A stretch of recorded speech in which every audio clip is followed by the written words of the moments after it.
بسم اللہ الرحمن الرحیم۔ تو دوستو، آج کا جو ہمارا موضوع ہے وہ ہے افسانہ لکھنے کا طریقہ۔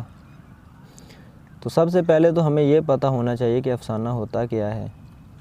اس کے حوالے سے ہر ایک نے اپنی اپنی رائے دی اور بہت سی تعریفیں ہمارے سامنے آتی ہیں، لیکن کوئی اس کی حتمی تعریف نہیں ہے۔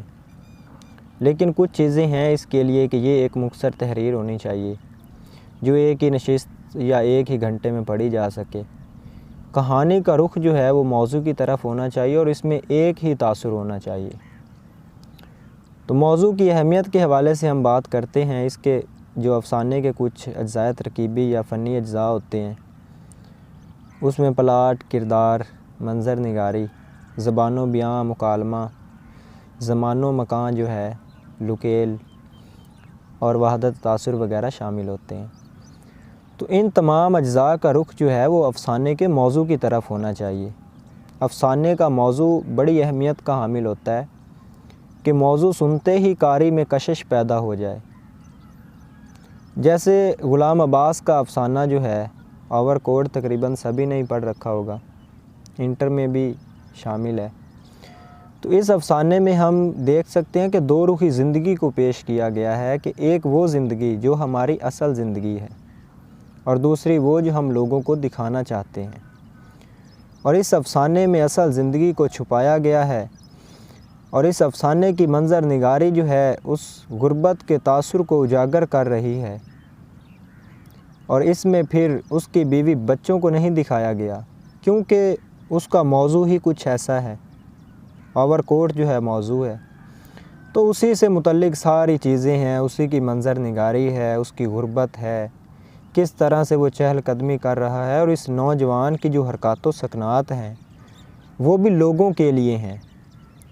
تو اس میں ہم دیکھ سکتے ہیں کہ موضوع کی کس طرح سے اہمیت کو اجاگر کیا گیا ہے، اور اس موضوع سے ہٹ کر اس میں کوئی اضافی چیز جو ہے وہ پیش نہیں کی گئی۔ وہ لوگوں کو دکھا رہا ہے جب وہ لڑکے کو کہتا ہے کہ 10 روپے کا چینج ہے، حتیٰ کہ اس کے پاس صرف 6 آنے نکلتے ہیں جب وہ مر جاتا ہے، لیکن وہ بتانا چاہتا ہے کہ جیسا میرا لباس ہے اس کے مطابق میرے پاس پیسے بھی موجود ہیں، حتیٰ کہ اس کے پاس نہیں ہیں۔ اب چھڑی کو وہ اس انداز میں گھما رہا ہے گویا کوئی امیر آدمی جو ہے وہ چہل قدمی کرتا ہوا جا رہا ہو۔ ریسٹورنٹ کے سامنے جا کر وہ یوں محسوس کروا رہا ہے کہ جو اندر آرکیسٹرا بج رہا ہے وہ اس سے پوری طرح انجوائے کر رہا ہے۔ اندر نہیں جانا چاہتا کیونکہ اس کے پاس پیسے ہی نہیں ہیں۔ وہ قالین کا بھاؤ تاؤ تو کر رہا ہے مگر خرید نہیں سکتا، اور دکاندار کو تاثر بھی اس طرح سے دے رہا ہے کہ اس نے کچھ خریدنا ہے، مگر یہ ساری باتیں تو اس وقت کھلتی ہیں جب وہ ایک حادثے کی صورت میں ہسپتال پہنچ جاتا ہے۔ جب اس کا کوٹ اتارا جاتا ہے تو نیچے سے اصل زندگی برآمد ہوتی ہے۔ مطلب یہ کہ اس افسانے سے ہٹ کر جو ہے کوئی اضافی چیز اس میں بیان نہیں کی گئی۔ تو چیکوف کہتے ہیں کہ اگر افسانے میں بندوق کا ذکر کیا گیا ہو تو اس کو افسانے میں چل جانا چاہیے، صرف یہ کہہ دینا کافی نہیں ہے کہ بندوق دیوار کے ساتھ لٹکی ہوئی تھی۔ تو اگر فنی اعتبار سے ہم افسانہ نگار کی بات کریں تو وہ غلام عباس ہیں۔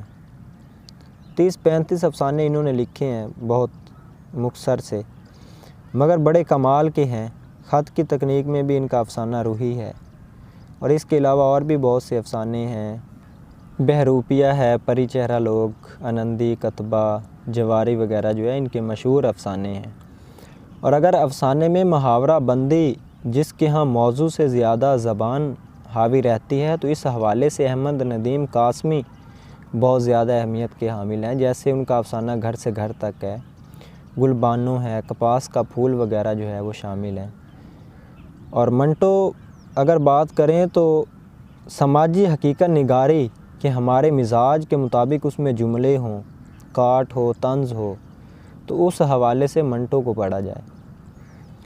اور منشیات جو ہیں، اگر ہم موضوعاتی تنوع کے حوالے سے بات کریں کہ معمولی سے معمولی واقعات سے کیسے کہانی کشید کی جاتی ہے یا پیش کی جاتی ہے، تو اس حوالے سے منشیات بہت بڑے افسانہ نگار ہیں۔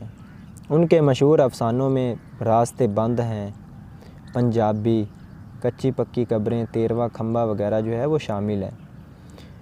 تو اسی طرح ہم دیکھ سکتے ہیں کہ ہر ایک نے اپنے طرز کے مطابق افسانہ نگاری کی ہے. کوئی محاورہ بندی کے لحاظ سے بڑا افسانہ نگار ہے, کوئی معمولی سے معمولی جو ہے موضوع سے کس طرح سے جو ہے بات جو ہے وہ یا کہانی پیدا کرتا ہے, تو کچھ جو ہے وہ منٹو جیسے سماجی حقیقت نگار ہے.